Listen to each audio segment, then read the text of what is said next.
One of the issues that came up with passing the AUMF was that it opened the doors to endless war, as the enemy was not properly defined as a state or nation, but an abstract entity. The declaration of war against terrorism is so broad that it allows our government to see any country with a terrorist network as a threat. The debate around the AUMF open-endedness to war came into the spotlight when in 2014 Obama wanted to expand the war to ISIS, since it was a terrorist network that didn't exist until 2012.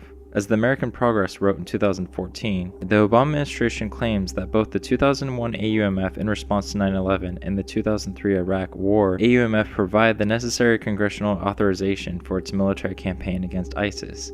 Since it has not yet put forward a formal legal rationale, it is not clear whether the Obama administration is relying on both Article 2 and the statutory authority, or if it has dropped its Article 2 claim.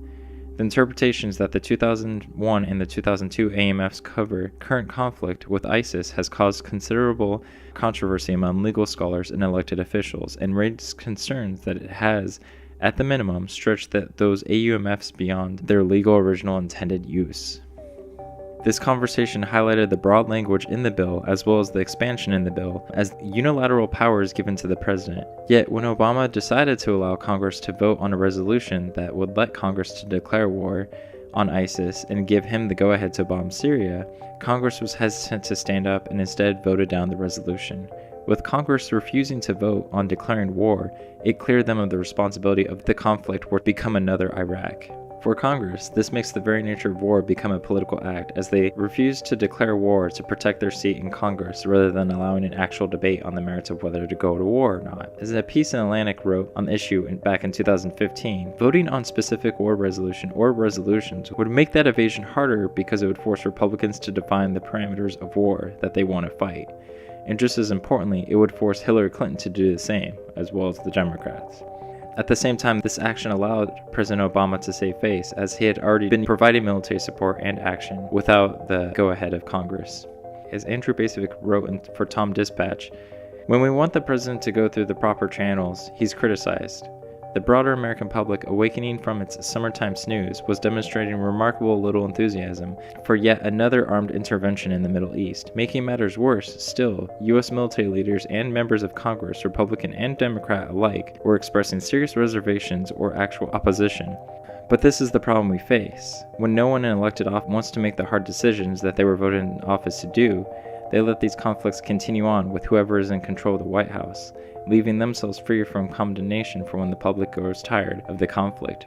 We continue to circle down the spiral of never-ending war, creating new enemies, expanding famines, pulling focus and attention away from domestic issues, as we're constantly searching for the ever-growing threat abroad, leaving us in a precarious state of fear and false safety. The cost of constant war. As a report in August 2017 stated, the total cost of war in Afghanistan and Iraq has totaled more than $2 trillion.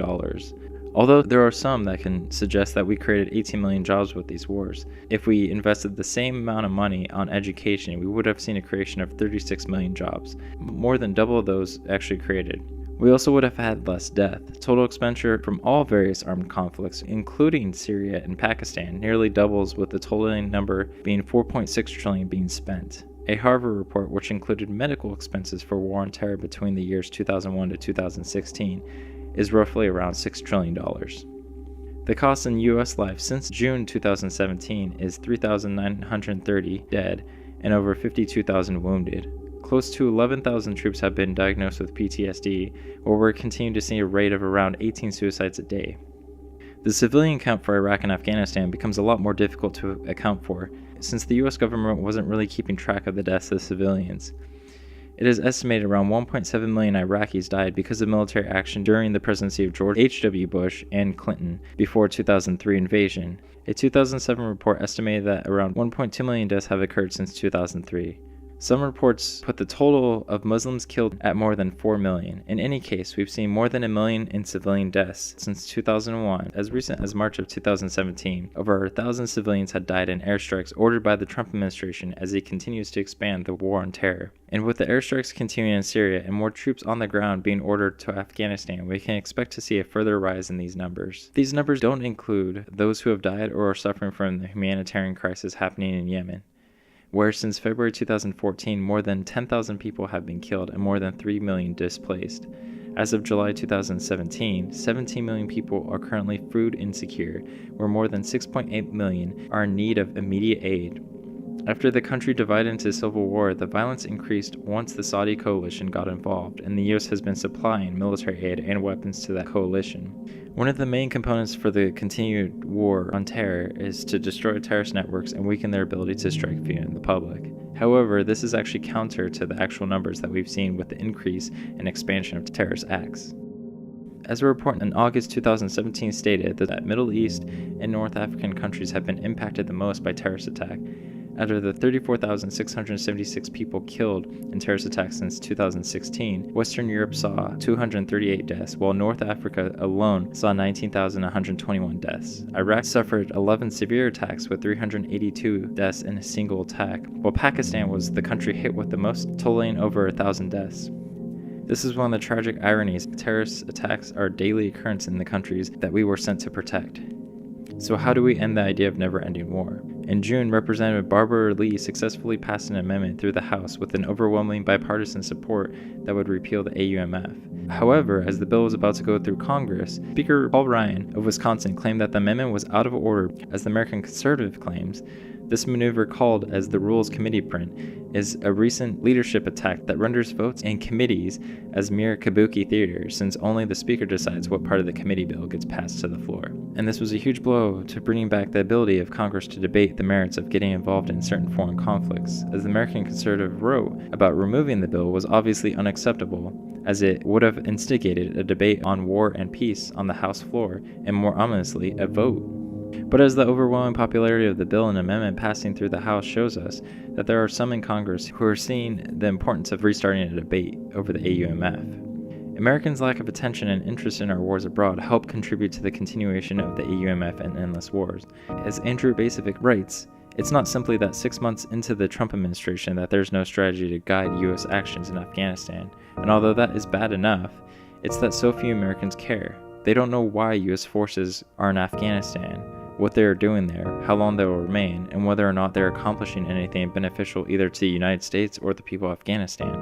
And this is true for most wars. Talk to the people and most of them don't even realize our wars have expanded into several other countries. As many noticed with the Trump's Muslim ban, most of the countries that were being blocked from asylum were countries that we had either bombed with drones or provided military aid to the rebels. Without properly informed public on foreign policy, it becomes easy to persuade people with urgency to jump into the next conflict. Point to a recent terrorist attack and say they're the enemy, and the public doesn't really focus on the potential blowback. This is most easily seen with the example of the Taliban and Al-Qaeda being backed and supplied with arms by the US during the conflict with the Soviet forces in the 80s. Many also ignore the fact that Saddam Hussein was put into power with the backing of the UK and US governments, overthrowing a democratically elected leader.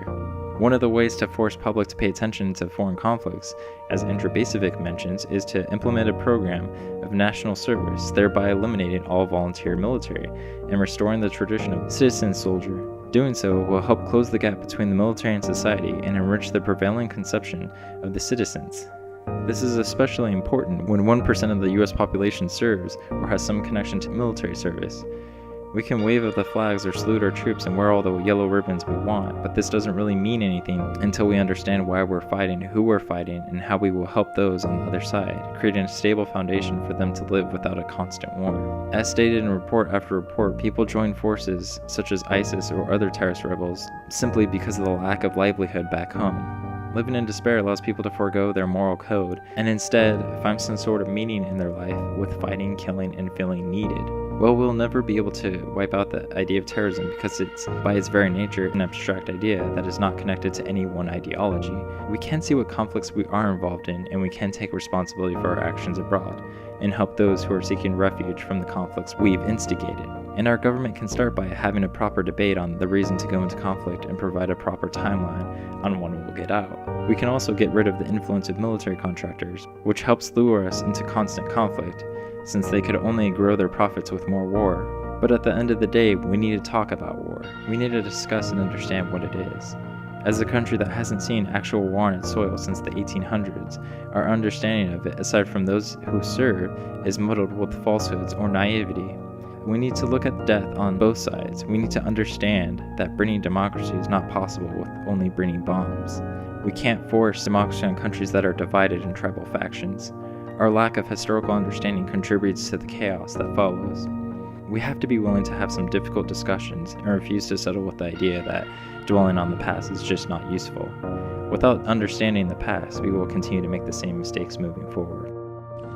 As we act, let us not become the evil that we deplore.